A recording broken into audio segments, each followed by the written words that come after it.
Welcome to Uniquely Loved, a celebration of authenticity and divine inspiration. We are encouraged to be our own unique, authentic selves. Join me, Tech Witch Niki, as we discuss spiritual gifts and skills we can develop and enhance, speak with amazing people using their skills in a variety of ways, and explore the different ways to connect to the wonders of the universe. Hello, my loves. Do you know what your sign is? And I'm talking about the Western Zodiac. There are so many different amazing systems for the zodiac throughout the entire world, so many different cultures. But today, to keep the episode simple, because this is a very complex system, anyways, to understand, at least for many, we're going to keep it to the Western because that's what's predominant, at least here in America. And I grew up looking at my horoscope as often as I could, whether it be in the newspaper or online. We didn't have Google until, I was a little bit older, or at least not widespread. Heck, we didn't even have a computer until I was in high school, I think, maybe middle school. I don't know. Some of that kind of blurs together. But I do remember oftentimes it'd be a very common pickup line going, "Hey, baby, what's your sign?" And I know the kids would be saying that back and forth just for funsies and everything, but it'd be fun to look at the different zodiacs and be like, you know what? That is kind of how I am. And there's a whole bunch of different amazing and not so amazing personality traits associated with each of the zodiacs. And it's really, really cool to dig in and see how everything flows and how it morphs over our lifetime, because I didn't resonate with a lot of it when I was a kid. And until I got on this path and started digging deeper into trying to see how everything's connected. And then I found out there's so much more than just the sun sign. Like, oh, I'm more than just a Scorpio. Okay, well, that makes more sense. Now, your sun sign, which is the constellation where the sun was either in or close to on the day of your birth. Now, that is essentially, they attribute that to your core personality. Your I am this, I am that. And then there's the moon sign, which governs our intuitive and emotional sides, the sides that we don't always show everyone. And that is what your heart craves. And again, that is the zodiac where the moon was either in or closest to on the day of your birth. And then we have the rising sign.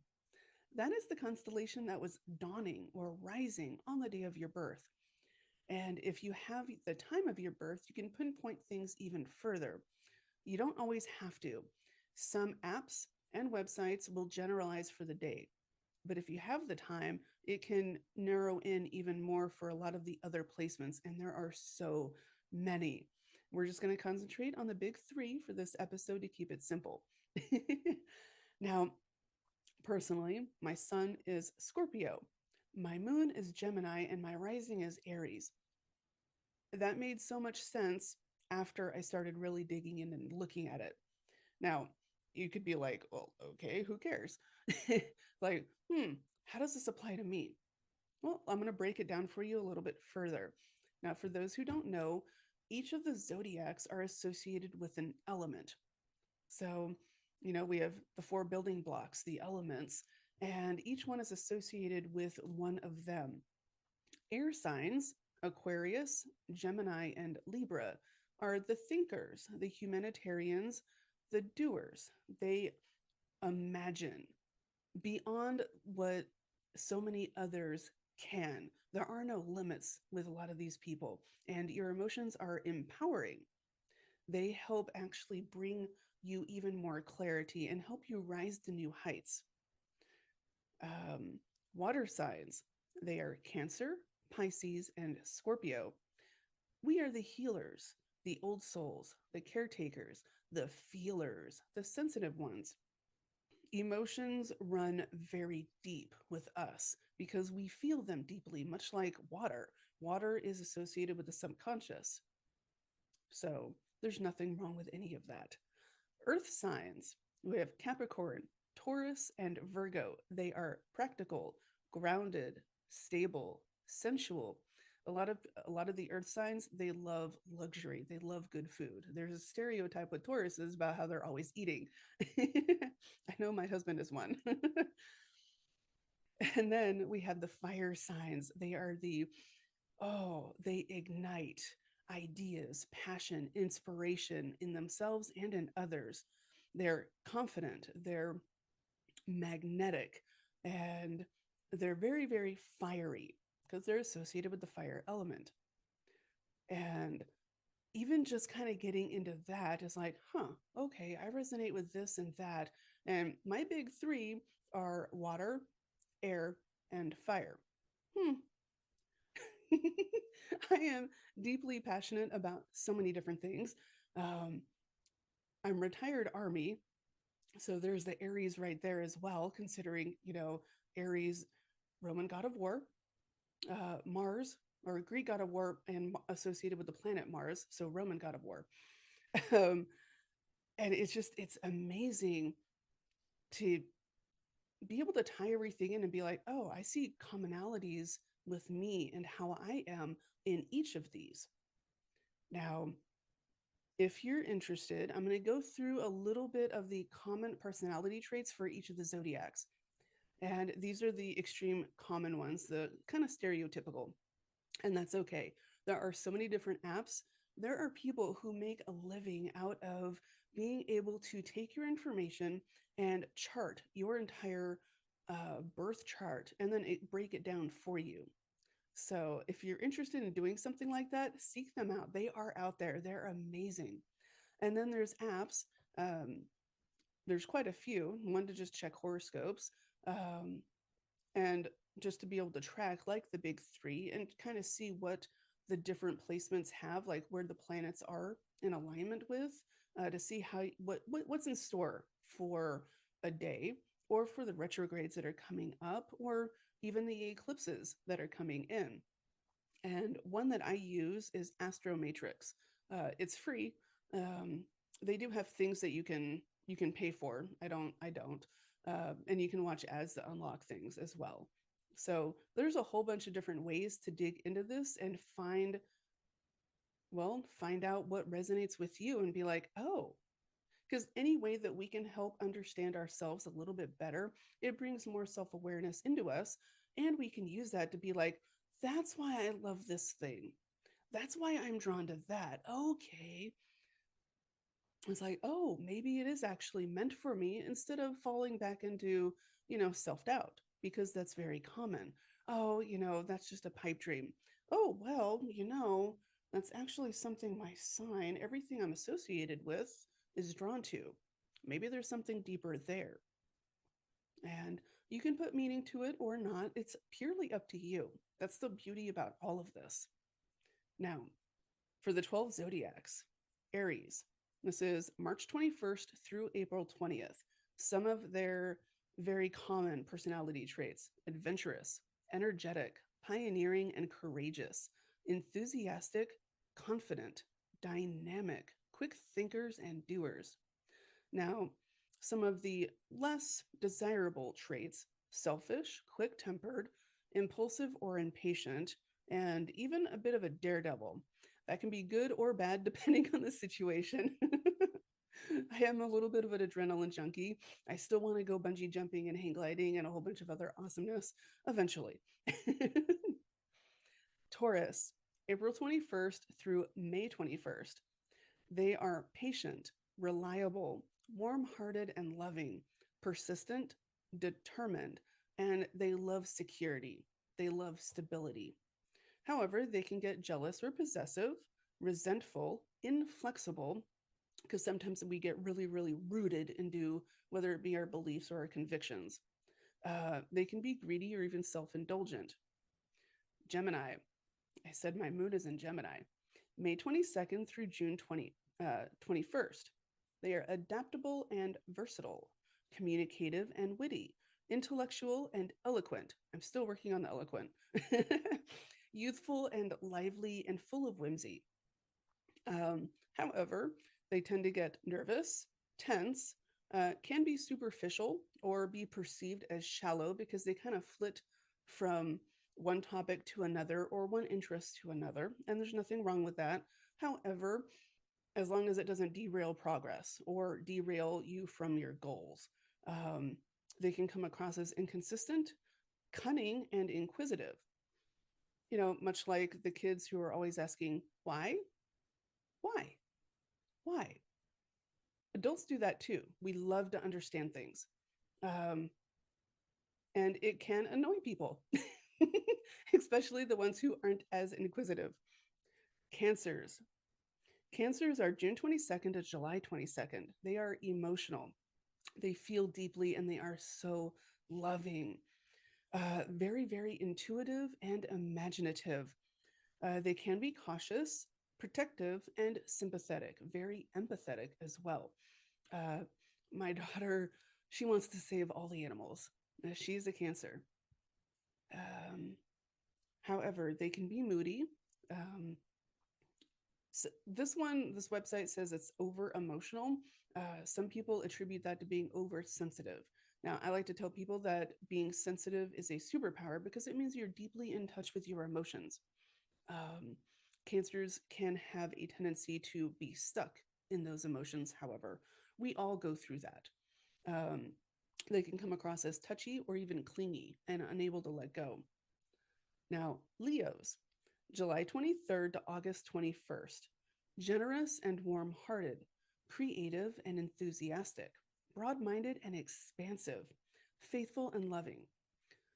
But they can also come across as pompous, patronizing, bossy, interfering, intolerant. So it's always about finding that balance within us. Uh, Virgo, August 22nd, September 23rd. They can be modest and shy, meticulous and reliable, determined, practical, diligent, intelligent, and even analytical. However, they can come across as fussy or always worrying, overcritical and harsh, or even a lot of a perfectionism, which can get detrimental, especially when you're trying to get a project done. Libras, September 24th through October 23rd. Diplomatic, romantic, and charming, easygoing and sociable, idealistic, and peaceable. Now, they can also come across as indecisive, easily changing their minds, gullible or easily influenced, even flirtatious and self indulgent. Scorpios, October 24th through November 22nd. We can be determined and forceful. Yeah, I can see that sometimes. Emotional and intuitive, powerful and passionate, magnetic, exciting. However, we can be prone to jealousy, resentment, holding on to grudges, um, compulsive or even obsessive, and then secretive. Sagittarius, November 22nd through December 22nd. Optimistic, freedom loving, jovial, good hearted, honest, straightforward, intellectual, but also loving philosophy. Now, they can come across as blindly optimistic, careless, irresponsible, even superficial, or even having not a whole lot of tact. So, what they say doesn't come across in a very, well, professional or compassionate way. It's just, blunt. And that's, for some people, it works for them. Others just don't like it, and that's okay. Capricorn, December 23rd to January 20th. They can be practical and prudent, ambitious and disciplined, patient and careful, humorous and reserved. However, they can be prone to pessimistic ideas, fatalistic ideas, kind of get stuck in feeling miserable and then, going for the whole misery loves company thing. I'm actually noticing some of that with my youngest daughter, but she's 5, so I could just be a symptom of being 5 as well. Aquarius, January 21st through February 19th. Friendly and humanitarian, honest and loyal, original and inventive, independent. Now, they can come across as contrary, meaning, hey, I always got to be right. Um, unpredictable, unemotional, and even detached. The last one, Pisces, February 20th through March 20th, imaginative, sensitive, compassionate, kind, selfless, unworldly, intuitive, and sympathetic. However, they can come across as always needing to escape, being extra idealistic, secretive and vague, or easily led. And again, these are not a end all be all by any means. They're just, oh, these are, different little facets that are very common personality traits for each of the zodiac signs. And then seeing where your sun, moon, and rising kind of lie on that spectrum, it's like, huh, okay, this ties in with that, that ties in with this, and oh, this explains this part of my life. And for some, it might. There are so many who fall into the middle part where it's like it's not quite Scorpio. So like somebody who was born on November 22nd, they're on the cusp of Sagittarius. So anyone who was born really, really close to that liminal space between the two zodiacs, it's you're going to have traits of both. And then it's trying to figure out which one resonates more with you. And that can get a little confusing for some as well because, your birthday says, hey, I'm this, when in reality, you might have more traits of another one. And that's okay because we're all connected anyways. And all the zodiacs have different placements. Oh, man.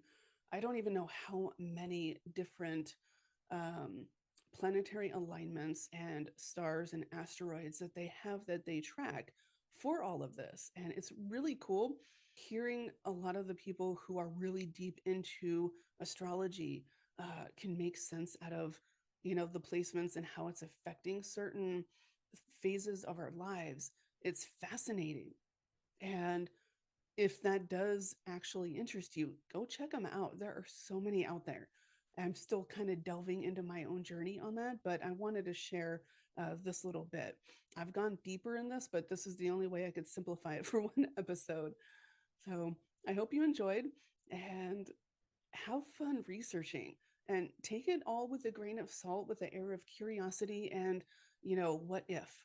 And, I wonder because anytime we do any research into any of this stuff, we can always go a little super logical and be like, none of that's legit. And if you go with the air of curiosity and what if, it's like, oh, that it leaves it open for possibility of, that makes sense.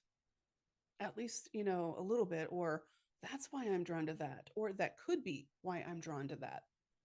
So have fun exploring, and I'm all for anything that helps lead us to greater self-awareness, because the more we can understand ourselves, the more we can accept ourselves, because we're amazing as we are. And I want everyone to realize that. So I love you, I support you. Thank you for listening or watching, depending on how you're doing this. Always remember, you are accepted, you are valid, and you are loved.